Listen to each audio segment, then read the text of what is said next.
Welcome to the detailed step-by-step process for registering for MSME Aadhaar by a startup. Step 1. Visit Udyog registration portal. Go to the official Udyog registration portal.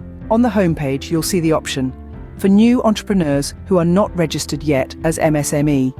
Enter your 12-digit Aadhaar number in the provided field. Click on Validate and generate OTP. An OTP, one-time password, will be sent to the mobile number linked with your Aadhaar. Enter the OTP in the designated field for verification. Click on Validate. After OTP verification, you'll be directed to the Udyog registration form. Fill in the required personal details. Name as per Aadhaar, PAN, mobile number, email ID, social category, General, South Carolina, ST, OBC, etc. Gender, physically handicapped status, if applicable. Fill in the business-related details. Name of the enterprise type of organization, proprietorship, partnership, company, etc.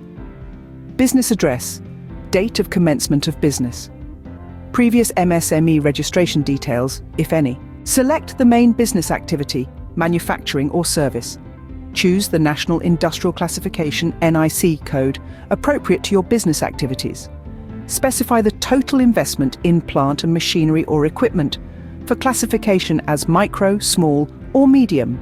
Provide bank account details, including bank account number, IFSC code, account holder's name as per bank records. Review all the details entered in the form to ensure accuracy. Click on the Submit button to proceed with the application submission. After submitting the application, a confirmation message will be displayed.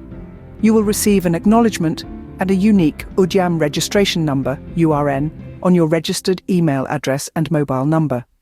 Remember, MSME registration is free of cost and the entire process is online. After successful registration, you will receive a unique Udyog registration number, which is a unique identification number for your enterprise. Ensure that you have all the required documents and information handy before starting the registration process to avoid any delays.